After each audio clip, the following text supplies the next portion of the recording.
Alright guys, let me go over the colors I used to paint all of this up. For the main chassis or floor pan, whatever you want to call it, I used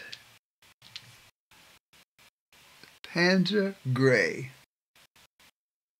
And it was airbrushed on. I thought that was a pretty good color for the subframe. For the gas tank, I used gloss black, and that was a model color.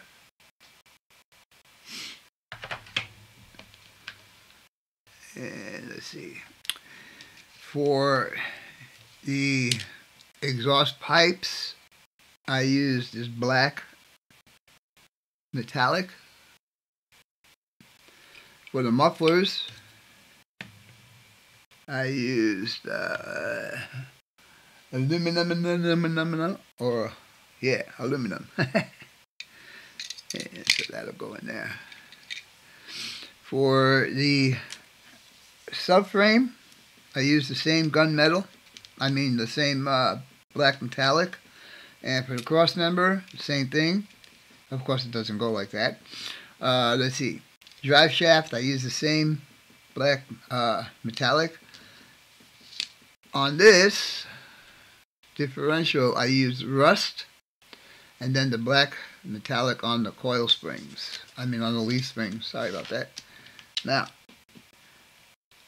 unfortunately, in order for me to get those slicks in there like I wanted to do, I'd have to do like a lift kit.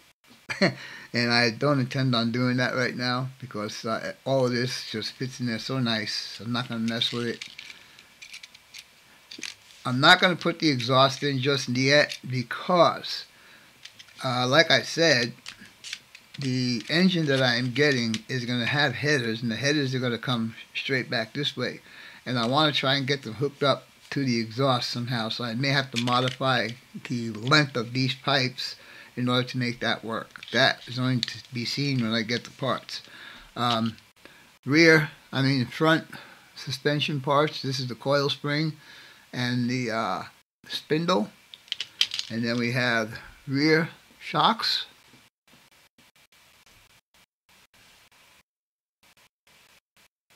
And like I said earlier, unfortunately I can't get the slicks in there. I don't want to make too much of a modification, so I'm just going to put this together the way it is. So the next thing I'm going to do with this kit is to figure out what color I want to paint the wheels. I'm thinking of painting them the same color as the car. I'm not sure yet. I might paint them black. I am not 100% sure yet. But I'm going to start putting this front suspension together, and when I do that, I will bring you back. Stay tuned. Alright guys, this is the mock-up I'm going to do, just to see if everything's going to work and all that kind of stuff, because there was one of my subscribers that was a little concerned about the driveline and all that stuff. Now,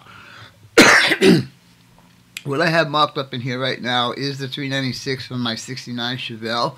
The motor that I am getting is exactly the same as this, except that it's got the high-rise manifold on it, and it's coming with headers that go straight back, which is what I prefer if I could make them fit in this car. I don't know what the headers are from. Anyhow, what I did was, to hold the engine in place, I used a rubber band, and to hold the differential in place, I used a rubber band. So let me show you what the underneath is going to look like, and without no modifications, everything is going to fit perfect. Now I do have the exhaust, and I don't know if I'm going to use this exhaust. It depends on the headers. Now the headers will come straight back, just like regular headers, instead of coming out to the side, and those are the ones I prefer. But anyhow, you can see I will have to cut that little nub off because that's the original alignment. There's the cross member that fits right in place where it's supposed to be. The engine, of course, on the chassis here, there's a pin that I'll have to cut off most likely. But you can see that it's going to fit in there really good. Now, another concern was I'm going to change the distributor out in this. I'm going to put one with wires and stuff. I think, let me see how this is going to, if this is going to work out. But I think once that is in there, I'm going to have lots of room. No, this may have to go. No. Well, again, I'm gonna take these guys off of here and see if I can get that up into the body. I don't want to glue anything on here yet. That's why I got these clamps holding the transmission cross member in there. Anyhow, let me play with this a little bit and let me see what we can do. Maybe I could do another mock-up with the body sitting on top of this. So stay tuned and we'll be back in a few minutes. Alright guys, I said I was going to do a second mock-up, and I did take the clamps off, and I figured out a way to hold everything straight inside the body. Yeah, so I stuck the chassis up in the body just to make sure I got enough clearance when I do my distributor dealie. And as you can see, I have, oops, the other way, lots and lots of room in there. And I do have it mocked up on the bottom. I have a rubber band holding the transmission up, and you can see that the drive line is perfectly straight. And of course it still has to go up a little further once I put the transmission mount in there, or transmission cross member. But I think this is going to work out really, really good. So now I'm going to do a little bit more painting on this. I don't want the springs to be the same color as this. And I forgot to mention also that I am going to be putting traction bars on here. And also I need to make sure that I can get the slicks in there. I think they'll just barely fit, but that remains to be seen. Anyhow, let me continue on this, and we'll see what next I can get into. Talk to you guys in a little bit. Bye for now. Alright guys, I want to excuse me, I want to thank some of my subscribers that commented on my last video. They were concerned about when I told them I was going to put a custom distributor with the wiring in this vehicle, which is the 68 Camaro. So I did a mock-up earlier on in this video with rubber band holding everything in place. Now I'm going to do a better mock-up with it because now I have the interior tub in the car and the chassis pushed into the body. So this is what it looks like on the top, and you can see there's lots and lots of room in there for the distributor. Now let me get this out, give a look at the bottom. Now I have everything. I don't know, it's not exactly the same kind of tacky tape, stuff that you guys use, but I have some that I had bought, and I have everything being held up with that stuff. So in other words, I did take the pin that was on the cross member here on the original chassis and cut it off. So I was able to sit the motor down, or the engine down, onto the cross member. This motor is exactly the same as the one I'm going to be building for this car. Same thing with the transmission. I put some of the sticky stuff on the top of the transmission, so I pushed it down onto the subfloor. And the same thing with the cross member and the engine pipes. As you can see, everything fits in there just like it was made for it.